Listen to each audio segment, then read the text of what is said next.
Turongeye kubaramutsa amahoro y'Imana bwoko bw'Imana aho muri hose kw'isi yose nzima. Imana ikugirire neza, Imana ikwiteho, Imana irushizeho kurwanira uko bukeye uko bwije. Ino saha na kano kanya ndumva nonezerezwa no gusangira nawe rino jambo ry'Imana ubugira kandi. Imana igenda itubwira neza nubwo woba warisomye canke nubwo tuba twarayisomye, ariko ino saha na kano kanya munyemerere dusubire turisangire rikubere rishasha nanje rimbere rishasha. Ino zaburi ya 20 ni zaburi ya minezera uko bukeye uko bwije, numva umenga nosubira kuyisoma tukayisangira. Uhoraho akwishure ku munsi w'amagorwa, izina ry'Imana ya Yakobo rigushire hejuru, ikurungikire gutabarwa kuva ahera h'urusengero, iguhe inkomezi ziva i Siyoni, yibuke amashikanwa yawe yose, yakire ikimazi cawe coshejwe, iguhe ico umutima wawe wifuza, ishitse inama zawe zose. Tuzovugishwa impundu n'agakiza kawe, kandi kubw'izina ry'Imana yacu tuzokwerekana amabendera yacu. Uhoraho ashitse ivyo usaba vyose. None menye yuko Uhoraho akiza uwo yarobanije amavuta, azomwishura ari mw'ijuru ryiwe ryera, azomwishurisha ubushobozi bukiza ukuboko kwiwe kw'iburyo. Bamwe bizigira imikogoti, abandi bizigira amafarasi, ariko tweho tuzokwizigira izina ry'Uhoraho Imana yacu. Imana ikugiriye neza, Imana ikwiteho, Imana irushirize kurwanirira uko bukeye uko bwije. Umurongo wa mbere niwo wariko uratubwira uti Uhoraho akwishure ku munsi w'amagorwa, izina ry'Imana ya Yakobo rigushire hejuru. Uri mu bibazo, uri mu ngorane zitandukanye, ndagusabira Uhoraho akubere inyishu. Hari igihe umuntu aba mu bibazo biteye ubwoba cane, hamwe atabona ico yoshobora gukora, ariko mw'ico gihe nyene Uhoraho akubere inyishu. Akwishure ku munsi w'amagorwa, akubere igitabara, akubere inyishu. Umurongo wa kabiri ucuga ikurungikire ugutabarwa kuva ahera h'urusengero, iguhe inkomezi ziva i Siyoni. Ati ikurungikire ugutabarwa kuva ahera h'urusengero, kandi iguhe inkomezi ziva i Siyoni. Wakire nawe aho uri inkomezi ziva i Siyoni zo kunesha ibigeragezo, zo kunesha ibitugwanya, zo kunesha ivyama bigenda biturondera ku munsi. Erega ni vyinshi, aho uca hose bigenda bikurondera, ariko wakire inkomezi ziva i Siyoni mw'izina rya Yesu Kristo. Umurongo wa gatatu nawe uratubwira uti yibuke amashikanwa yawe yose, yakire ikimazi cawe coshejwe. Ati yibuke amashikanwa yawe yose, yakire ikimazi cawe coshejwe. Ubandanye wishima, wiha icubahiro uko bukeye uko bwije, widugiriza impundu kuko ni izikwiriye kandi zibereye. Imana ishigwe hejuru ubugira kandi. Ku murongo wa kane nawe uriko uravuga ati iguhe ico umutima wawe wifuza, ishitse inama zawe zose. Ati iguhe ico umutima wawe wifuza kandi ishitse inama zawe zose. Imana ibigukorere mw'izina rya Yesu Kristo. Iguhe ico umutima wawe wifuza kandi ishitse inama zawe zose.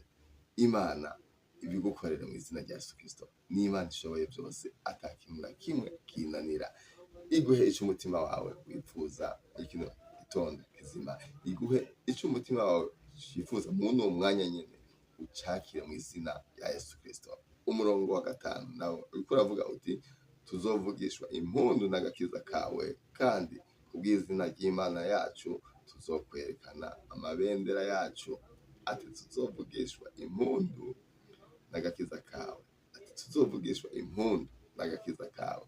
Nawe ndumva bwaho gakiza Imana yaguhaye, impundu woyivuza. Umuntu avuza impundu n'umuntu aba yanesheje. Hari ivyo yanesheje, hari ivyo unesheje, urashobora kuvuza impundu. Usaba Imana ikuneshereje ibikugoye, kugira ngo nawe ubone kuvuza impundu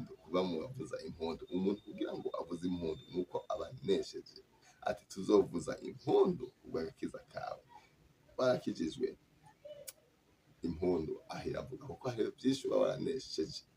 Imana ikuneshereze ibikurwanya kugira ngo nawe ubone kuvuza impundu Imana ibigukoreye mu izina rya Yesu Kristo. Uno murongo wa 5 niwo ariko aravuga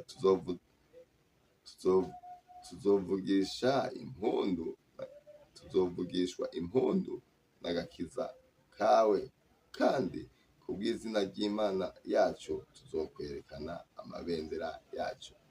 Ibendera yawe rihungabane mu izina rya Yesu Kristo. Ibendera ryawe rihungabane mu izina rya Yesu Kristo. Ibendera ry'intsinzi, ibendera ryo kwerekana yuko hari ibyo wanesheje. Imana ikuneshereze, hama impundu zivuge mu izina rya Yesu Kristo. Ni Imana itwitayeho, Imana igenda itugwanira uko bukeye uko bwije, ibyo ucamo byose igenda ikuneshereza, niyo igenda ikuzigama, niyo n'ubu kugira tuvuge ni kubwayo, kugira umbone jewe ni kubwayo, kugira n'iyi video igushikire umenye ko ari kubw'ubuntu bw'Imana. Mbere ntupfishe ubusa, utarakora subscribe ugenda ubikoze kugira ngo wigumanire kwino chaîne yacu ya YouTube, kuko hayandi mashene usanga avuga ibiterasoni. Ni nayo mpamvu ndaguhamagarira wewe ugiriwe amahirwe ino video kagushikira, ugende ufyonze subscribe. Nawe wabifyonze, Imana iguhezagire, wahisemo neza. Imana ibishirize kugira neza uko bukeye uko bwije. Umurongo wa 5 niwo wariko uratubwira uti tuzovugishwa impundu n'agakiza kawe, kandi kubw'izina ry'Imana yacu tuzokwerekana amabendera yacu. Uhoraho ashitse ivyo usaba vyose. Ati ivyo usaba byose, ivyo nyene uriko urasaba, uriko urereka Imana ibishitse mu izina rya Yesu Kristo. Ivyo uriko urayereka muri kano kanya, ivyo uriko urayisaba ibishitse mu izina rya Yesu Kristo, kandi uvyakire mu kwizera nyene uvuga ati Imana ndazi yuko ushoboye byose, atakintu na kimwe kikunanira. Ibi ndiko ndasenga nanje ndiko ndasenga ubishitse mu izina rya Yesu Kristo. Aho uri hose ivyo ugenda ucamo umenye ko Imana ari ishoboye byose, nta kintu na kimwe kinanira. Ivyo uriko urayisaba rero ibishitse mu izina rya Yesu Kristo. Wakire inyishu ivuye ku Mana, wakire ubutabarwa uvuye ku Mana yakuremye, wakire kugirirwa neza uvuye ku Mana yakuremye.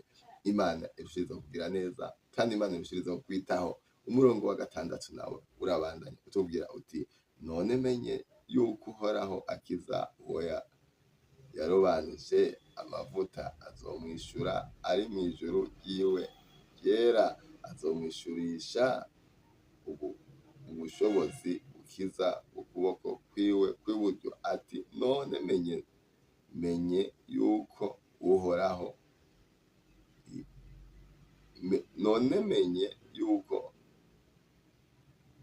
Uhoraho akiza uwo yarobanuje amavuta. Ati none menye yuko Uhoraho akiza uwo yarobanuje amavuta.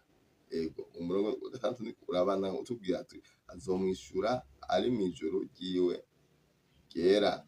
Ati aramurobanura hama akamwishura ivyo amusaba ari mu ijuru ryiwe ryera. Ego hama turabandanya, azomwishurisha ubushobozi bukiza ukuboko kwiwe kw'iburyo. Atazomwishura isha ubushobozi bukiza ukuboko kwiwe kw'iburyo. Nawe Imana ndasenga ikwishure ivyo ugenda uriko urayisaba muri kano kanya, ikubera inyishu kw'ivyo bibazo urimo, ikubere gitabara kuvyo uriko urayereka. Imana irushirize kugutsindanishiriza, Imana irushirize kukwitaho, Imana irushirize kukugwanirira, irushirize kukubera inyishu muri byose na hose. Umurongo w'indwi rero uravuga uti bamwe bizigira imikogoti, abandi bizigira amafarasi, ariko tweho tuzokwizigira izina ry'Uhoraho Imana yacu. Uratwereka neza ibyo abantu benshi bizigira. ati bamwe bizigira imikogote abandi bizigira amafarasi. Ugashobora kwizigira ati imodoka yanje ndashobora kuva ngaha nkagenda ahanaka kandi ugashikayo amahoro. Ivyo birashobora kuba ukizigira ati imodoka nje irakomeye aho nja hose ndagenda nta kibazo, kandi ivyo nta kibazo kiba kirimo, urashobora kuvyizigira kandi bigakunda.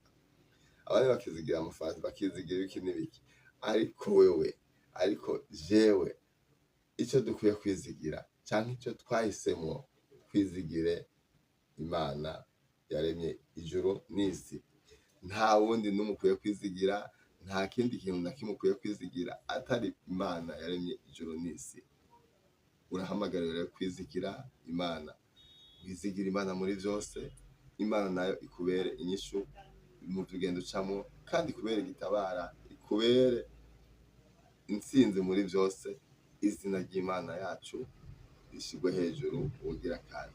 Mwari kumwe na Gedeon Niyorugira, abakunda kandi abubaha, yama yifuza kubana namwe uko bukeye uko bwije. Imana irushize kutugira neza, Imana irushize kutwitwararika, kandi Imana irushize kudutsindanishiriza mu bigenda bitugerageza. Imana ikubera inyishu, Imana irushize gukingira. Hariho vyinshi bikurondera mw'ino si ya none, n'abagenzi bawe ugasanga bashaka gukoresha ibitari vyiza. Imana ikurinde abagenzi babi. Aho uri hose ndakwipfurije Imana igutumberereze ku bagenzi beza. Hari abagenzi benshi usanga bashaka kuguta mu ngorane zitandukanye, kandi umaze kuzigwamo baca bakurekana nazo. Imana rero igutoranirize umugenzi wawe mwiza ashobora kugushitsa ku ndoto yawe. Sinzi ko turi kumwe uriko uravyumva, ati Imana igutoranirize umugenzi mwiza ashobora kugushikana ku ndoto yawe, kuco wifuza gushikako. Imana ibigukorere mw'izina rya Yesu Kristo. Imana ikugwanirire, kuko ni vyinshi cane bigenda birondera ubuzima bwawe bishaka kumunyikiza, mbere ukabona ibiza umenga ni inyishu, ariko ugasanga si inyishu. Imana rero igutsindanishirize. Nashatse kubivuga uko nyene, wewe niwe ushobora kubitahura, kuko mpwemu w'Imana arashobora kubigutahuza neza. Ico usengera, ico cakubereye ikibazo gikomeye cane, Imana igutsindanishirize, iguhe umugenzi mwiza ashobora kumara mw'izina rya Yesu Kristo. Ni Imana ishoboye vyose. Imana nta kintu na kimwe kinanira. Uyihamagaje irakumva kandi irakwitaba. Imana ikugirire neza, Imana ikwiteho, Imana irushizeho kugwanirira ivyo vyose biza bigusita bishaka kugukura mu murongo wayo. Ni vyinshi cane. Reka turangize n'isengesho. Mwamuhambaye, mwamugorotse, Databuja wera, turagushimiye, turagukengurukiye, ukuntu dukunda kandi twitwararitse uko bukeye uko bwije. Ndasenze nshima nkenguruka kubw'ubuntu bwawe. Kuvuga n'ubuntu bwawe, kugendagenda hano kw'isi n'ubuntu bwawe, kuronka ikintu ico arico cose turazi yuko ari kubw'ubuntu bwawe. N'imbabazi ugenda ugirira umwana wawe uwo ari we wese, n'ubuntu ugenda ugirira umuntu uwo ari we wese. Turabigukengurukiye Data. Rero turagushimiye kuri kano kanya waturonkeje, kandi turagushimiye no kubo iyi video ushikiriye, kandi no kuntu barose inyishu biciye muri wewe. Icubahiro n'amashimwe bibandanye guhabwa wewe, guhimbazwa, gutazirwa, gushirwa hejuru, birushize kuba ivyawe ubu n'ibihe bitazoshira. Mw'izina ry'umucunguzi wacu Yesu Kristo senze, amen. Imana ikugirire neza, Imana ikwiteho, Imana irushize kugwanirira no kugutsindanishiriza. Nawe wafyonze subscribe, Imana iguhezagire ubugira kandi. Turabibashimiye cyane. Nawe utari bwafyonde ino sana kano kanya, fyonda subscribe ugumane nacu kino channel ya YouTube. Imana ziraguhezagirira ukiri hano mw'ino si y'abariho. Imana idushoboze, ico izoduha cose nico tuzobaha. Nawe ico uhamagarirwa ni gukora partage kugira ngo ubu butumwa bushikire benshi. Imana ibiguhezagirire, kuko nawe ubukoze ivuga butumwa. Imana ikugirire neza, ikwiteho, kandi yame iguhembera ico wakoze. Izina ry'Imana yacu, izina ry'Imana yawe rishigwe hejuru bugira kandi. Mugire ibihe vyiza, mwarahezagiwe aho muri hose. Imana ibandanye kubana namwe. Icubahiro, guhimbazwa gutazigwa birushirize guhabwa. Imana igenda ikuzigama ku munsi ku munsi. Mwarahezagiwe, murakoze cane.